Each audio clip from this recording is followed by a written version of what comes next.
Welcome to Life is Good. I'm Heather McHugh, your ever-loving hostess, and guess who we have today? He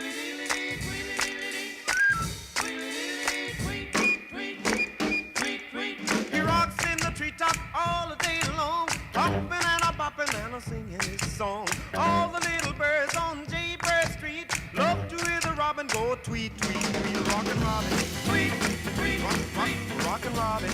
Everything has letters. Everything in the world now. GPS and LSD and all those other things that have letters. And what is yours? VPIRG. Yeah, VPIRG. Tell me all about it. Yeah, so VPIRG is the Vermont Public Interest Group. We've been in the state for 53 years, started at UVM as a club, and eventually expanded to doing work in the State House. Yes? We've done a lot of work in legislature. We really like to call ourselves the voice of Vermont because we knock doors in every single county, and we try and represent everyone from, Phil Scott conservatives to Bernie Sanders progressives. We want to be there for as many Vermonters as we can. Yeah, well, you are. Yeah. And what have you been fighting for lately? Yeah, this year the organization is really focused on democracy because democracy is currently on the line, and making sure everyday folks can have the federal services that they rely on. Things like FEMA relief, which has been really important to folks here in the kingdom. FEMA didn't get to the last disaster in Texas for 3 days. Yeah, exactly. Yeah, it's really detrimental. Like flooding is a big issue here, Texas, across the state, other states as well. Flooding's been a big thing this summer. Obviously. Well, here. I'll tell you a story. Yeah, please do. In 1997, July 25th, 1997, there was a flood in Franklin County that wiped Yep. out all the roads from Montgomery Center to East Berkshire. Yeah. No one was left in business, Mm-hmm. and my house was a little bit higher than others, and so my basement got 6 feet of water, but it just drained right out again because it was a dirt basement. But the FEMA people had nowhere to stay, so they lived with me. Yeah, okay, really cool. And they said they'd never been to a disaster that they enjoyed more. Nobody could work. Nobody could do anything. Mm-hmm. We helped each other. Yep. And I set up medical, and everybody worked in the center of Montgomery Village on the green. Mm-hmm. And they got 1 day off to go home, and they lived in Maine, all these FEMA people. And so I said, well, bring your families back. Yeah. One brought back 6 kids with one on the way and a wife, and one brought back a daughter, and my house was full of love and help. Oh my gosh. And FEMA people. Mm-hmm. And every time I hear FEMA being cut, I think of those men and women who helped so many people around Montgomery and East Berkshire. Yeah. I mean, I kind of a similar thing for this job. Like earlier this year, back in June, I had knocked houses in Linden, and then when I kept up with those folks, after when I was knocking doors with them, and when the floods this year happened and affected that community hard, I knew some people who had, their houses like really devastated and affected by it, and it sucked. Like these are people that I built connections with, and they're affected by what's going on in the country right now, and they shouldn't have to be. Yeah, and so VPIRG, when you go to the State House, who represents and who speaks for you? Yeah, so we have full-time staff that has based out of our office in Montpelier. A couple of the big names there are Ben Edgerly Walsh, and he is our Ben Edgerly Walsh. Ben Edgerly Walsh. Yeah. I'd like to get him on the show. Yeah, he's a really cool guy. I've not had too much time to talk with him because I am just door-to-door canvasser for the summer.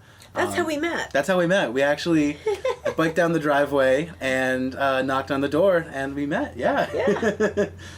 And I would never have heard that knock because I can't hear the knocking, but I was outside, so I heard the knock. It worked perfectly. Yeah, thank you. Yeah. Only come when I'm outside. Yeah. Anyway, and what were you going to ask me?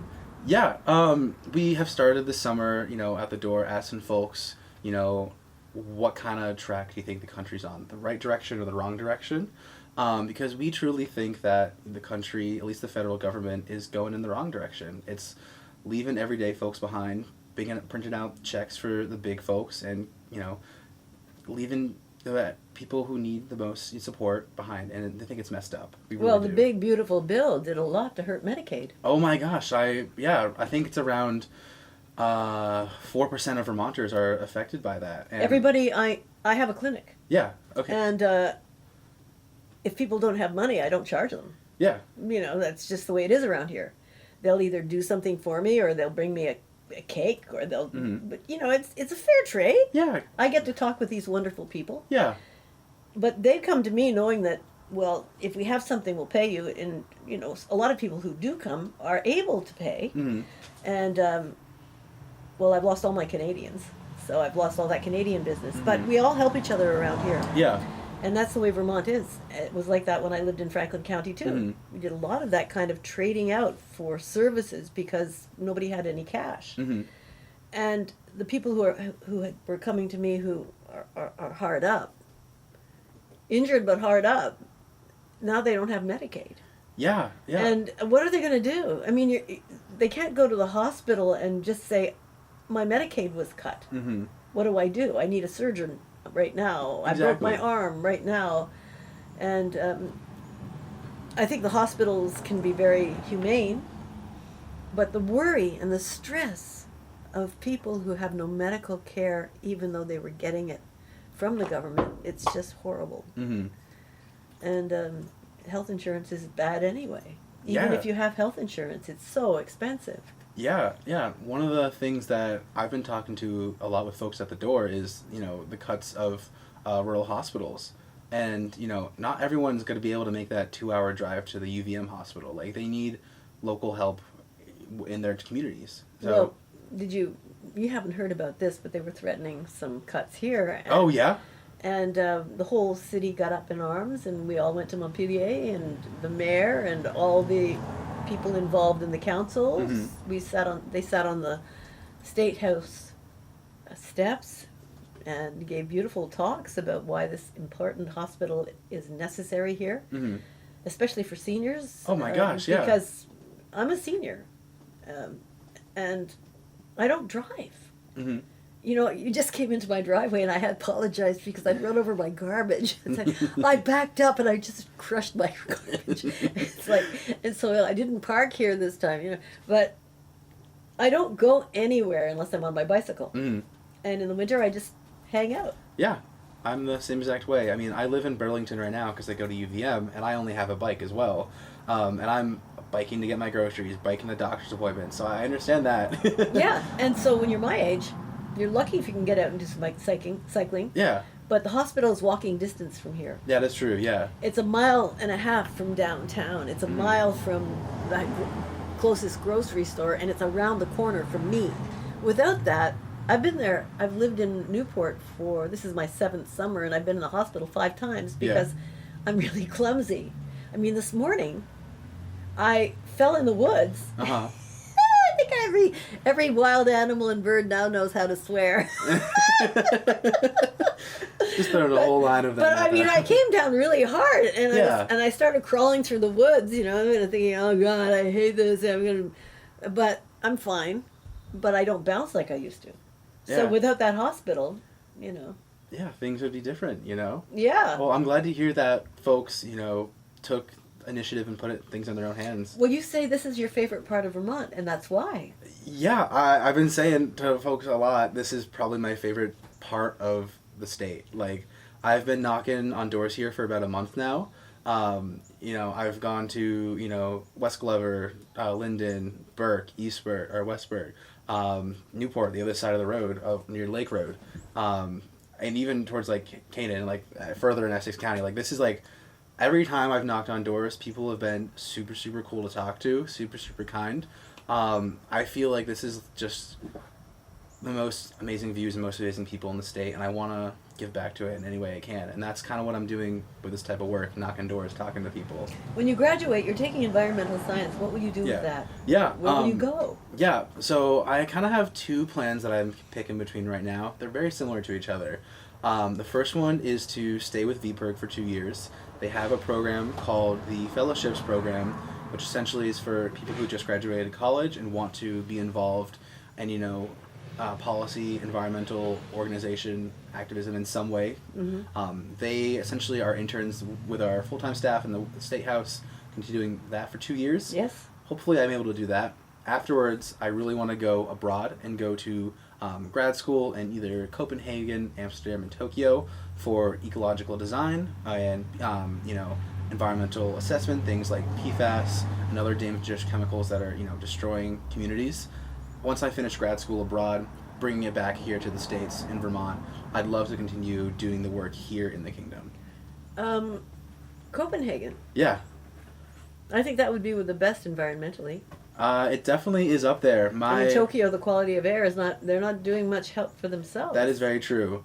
Copenhagen. But Amsterdam. Amsterdam's amazing. Love it. Yeah, we're both big fans of biking. The biking there is just incredible. I know. The infrastructure there is super, super well built, and I'm impressed with it because back in the 70s they were a fully car dependent infrastructure, and they saw a rising death toll in everyday folks, and they really shifted their whole entire country around to make it more walkable, pedestrian. It's good for their health. Good for their health. Question about Amsterdam. Yeah. If you study there, will you be studying a lot of hydrology? Possibly, I don't know. Because look at what they have there. They have a lot of that, and they're a country that's constantly under threat of rising sea levels. So I imagine a lot of that. I'm more focused on the sustainable construction side of things. So earlier this year, I went down to Ecuador to do sustainable construction work with bamboo, and that was a really cool experience, getting to learn how that sort of material gets processed and used. And it's cheap. It's super cheap and it's super light. It's an incredible resource. And it's strong. Yeah, because it's essentially a grass, so it grows super, super fast, super, super strong, and it gets used a lot in housing. Mm-hmm. I was involved in a team that created a bunch of shade infrastructures for a local elementary school for kids, and then building prefabricated houses that would go out to the Amazon rainforest, all built out of bamboo that was harvested right on the farm that we were staying at. Speaking of the rainforest, do you eat beef? I don't. I'm vegetarian. I've been doing that for a long time now. For me, it's a lot of things just like food waste. There's a lot of food waste that goes out, and I like to try and minimize that as much as I can. And that's really easy to do with plants. I also just don't like the taste of meat often. I know. Well, I'm just talking about the rainforest being destroyed by McDonald's. Yeah, because... I've never eaten at McDonald's. Well, good for you. But I've been to Oklahoma. That's kind of off. That's not really a segue.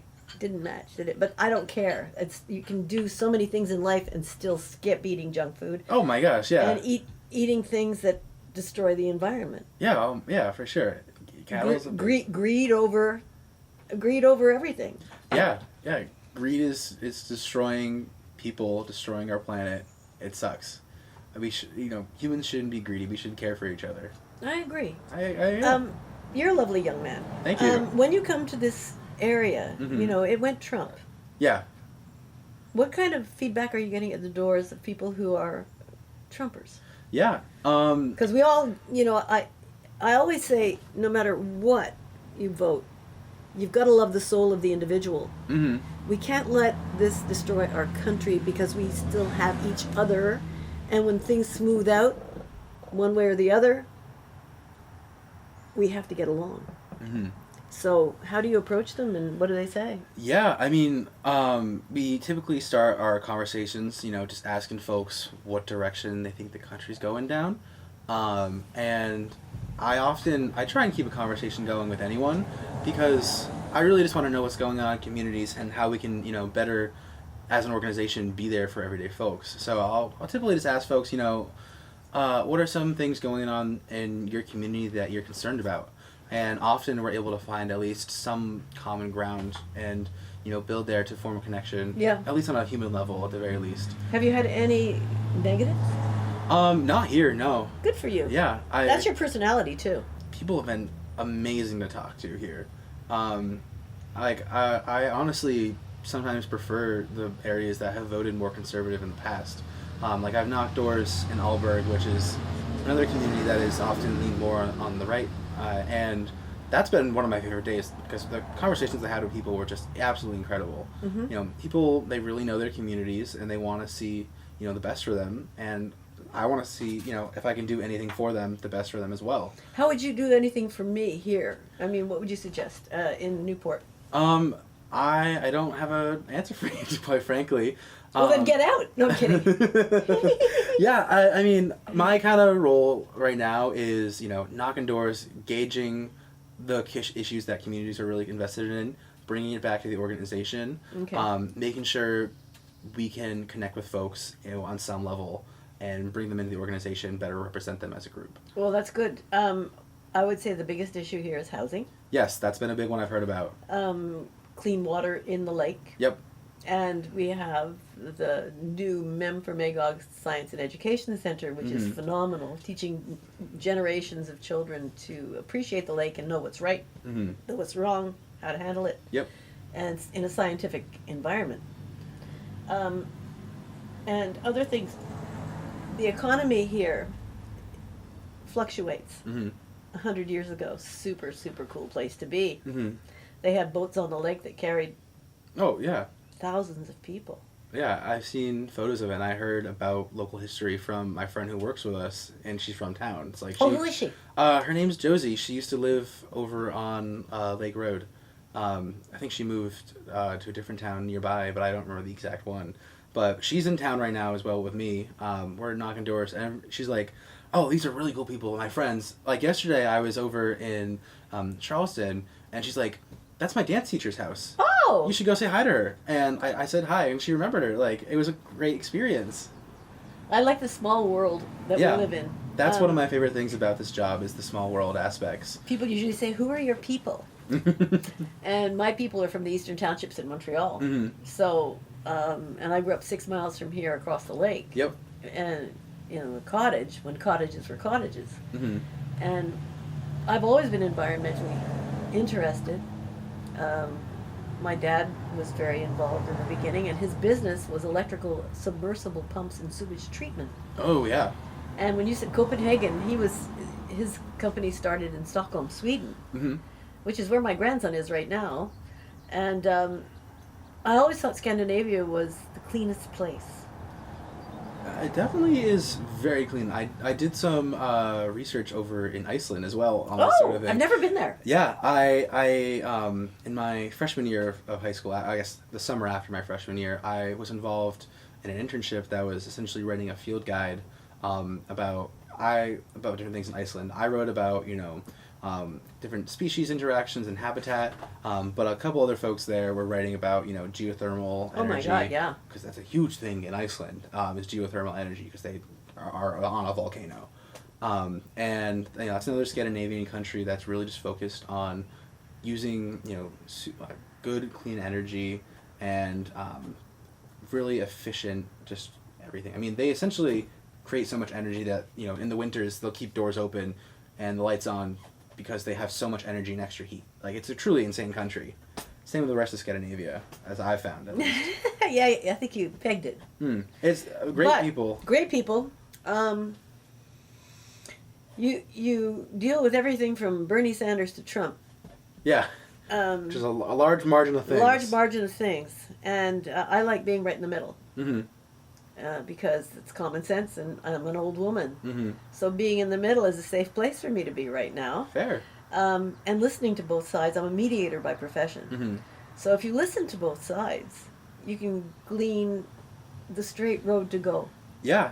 That's honestly one of my favorite things about this job is that I'm talking to everyone on every side of the political spectrum.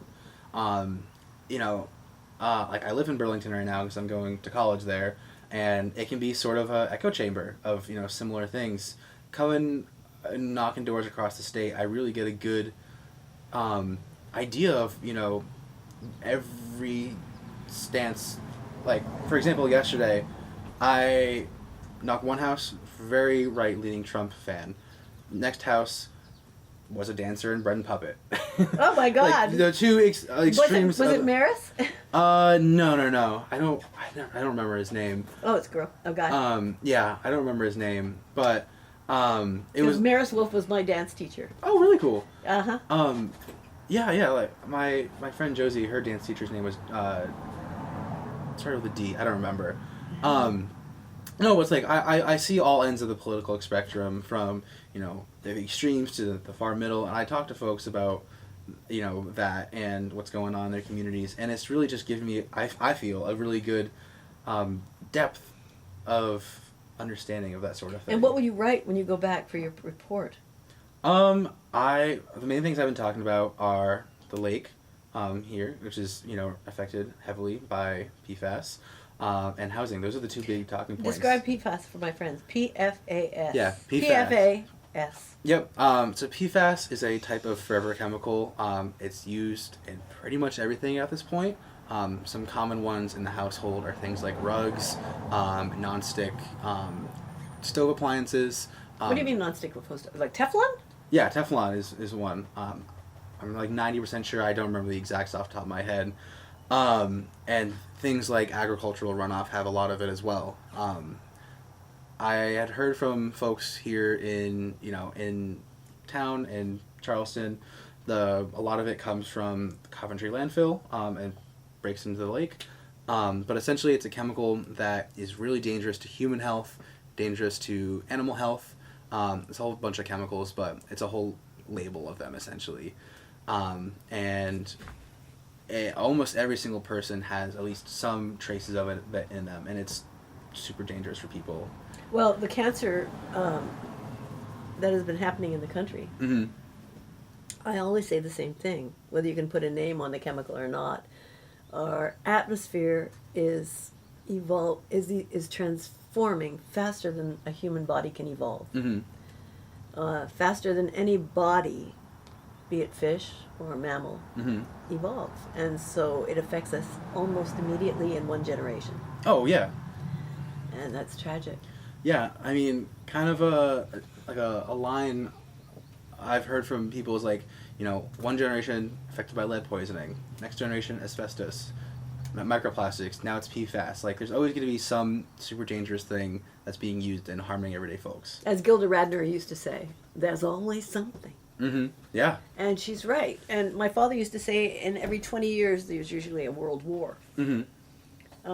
He said it's a cleansing, but wars are happening all over the world now. Mm-hmm. You're off to Greece. Yeah. Nothing's happening there right now. I mean, fingers crossed. I got like 3 more weeks until I'm going over there. I don't see if you can start something when you're over there, okay? Because come on, they're in the minority. Nothing's going on over there. They did have some terrible fires. Oh, I didn't hear about that. Not lately. Okay. Yeah, everybody ran into the sea to save their lives. Mm-hmm. It was a few years ago. But every country has something. Mm-hmm. And I'd say our biggest issue right now is division. Mm-hmm. And negativity. Mm-hmm. I think our souls are being tested right now. And the environment, if it can stay healthy until we heal, well, that'll be something to look forward to. Yeah. I agree with you that division's been a really divisive part of the human experience right now. People are more and more divided than they ever been, and it sucks. Like, I can't talk about the work I do for the environment with half of my family because they'll just write it off immediately. Really? Yeah, it's truly unfortunate stuff. And Massachusetts, it's a pretty liberal state when it comes to protecting things. Yeah. Like human rights and civil rights. I mean, they definitely are. I don't know. It's just one of those things where kind of like that sometimes. Politics is like not able to be talked about at all now. I mean, at least I remember even when I was a kid, like being able to talk about it with all members of my family. Yeah, same here. And, I'm not too old. And How old are you? I am 21. Not too old at all. Not too old at all. I don't remember being 21. In fact, my 21st birthday was last week. So. Happy birthday! Thank you. What Yeah. did you do to celebrate? Me and one of my best friends from home. This is actually really, really cool. We were born in the same hospital, same hour, same day, and we traded hometowns when we were 3 years old. She grew up in the town that my family lives in now, and then her family moved into where my family was. So we essentially traded lives, but we met in college. So we had like a joint birthday party together. Isn't that nice? Yeah, it was incredible. It was like Give her a shout out. Fiona Medeiros. Awesome friend of mine. Happy birthday, Fiona. Yeah, happy belated birthday to you as well. So great. Yeah. I could see you coming back to this area when you've learned your eco-environmentally architecture. Yeah. What do you call it? Eco-architecture? Ecological design is my focus, my concentration at UVM. Kind of things in that general sphere, like permaculture, syntropic agriculture. Pardon? Permaculture, syntropic agriculture. Syntropic. Yep, it's essentially another name for permaculture, just developed by someone in Minnesota. It's another just form of that. What's permaculture? Yeah, permaculture, from my understanding, is a system or a design of growing things that every plant in the system is able to support each other. So plants are grown to, make things better for other plants, essentially. That's nice. So the system, I did a bit of work in Ecuador. It was growing cacao, papaya, sunflower, beans, corn, all together in a system that, one plant would lead to the best conditions for the next plant, and so on and so forth. Very nice. Very nice. I think what we do here is we plant alfalfa after we hay for a couple of years, or corn for a couple of years. We just rotate. Yeah, I mean, that's the more traditional system. Permaculture is more of an up and coming field. It kind of mirrors, the ideas of the Three Sisters. That is a more indigenous practice. That's Abenaki. Yeah, Abenaki practice. It kind of mirrors that same general concept of, all plants all helping each other grow. Just applying that in more of a Western idea. I think it's a good idea. I think it's really good. I'll have to learn about that because next year I'm going to be putting in a big garden. Oh, yeah? Yeah, not here, at another place, but yes, and I'd like to do it the native way. Yeah. And I'm doing it in conjunction with the fellow who is John Aldridge, who is the director of Memphremagog Science and Education Center. Yep. And he's actually living on that land, but we're going to be doing the garden. Very cool. Together. And we don't know what it's going to be like yet, but I think I'll look into permaculture and the native way. Yeah. I mean, it's one of those things where it's very dependent on what plants you can grow, depending on where you are and climate, things like that. Not very surprising, but the general concepts and practices of it are able to be applied pretty much anywhere. It's a really, really cool thing, and that's something I've wanted to help work on with my degree, is that sort of work. And you're a city boy. Not necessarily. My hometown is the size of Burlington, so I guess for Vermont that is pretty city. I don't like cities too much. I mean, I've been to Boston a lot. Like we've talked about earlier, I am from Mass. I am just outside of Boston. I don't like going over there too much. I like being over here in the woods. Yeah. I'm an Eagle Scout. Like I grew up going. Yeah. I'm an Eagle Scout. Been, I got it when I was 17. I love being in the woods and spending time out in nature. I wouldn't have it any other way. So when you go back to Montpellier, avec the person who's going to be talk about housing, the lake, and clear cutting. We don't want that. I agree with you. I think it's pretty messed up. Yeah. Clear cutting, people buy land and they can do whatever they want, but there's one rule in Vermont that says you can only cut down to the riparian zone, which is the 25 to 30 feet from the lake or river to the land. And you're not supposed to cut the trees because they hold you all know this, they hold the banks together. And there's another state law that says, oh yeah, go for it. And they supersede our laws. They supersede the Newport law and say, okay, well, the state says we can do it, so we're doing it. And if you take a boat ride along the lake, you'll see these huge mansions with lawns cut all the way down to the lake. Oh, yeah, I've seen it. And it's actually aggravating and insulting, narrow-minded, and greedy. Yeah, it's messed up stuff. Yeah, so you have to go back to Montpelier and correct all that. I will do it.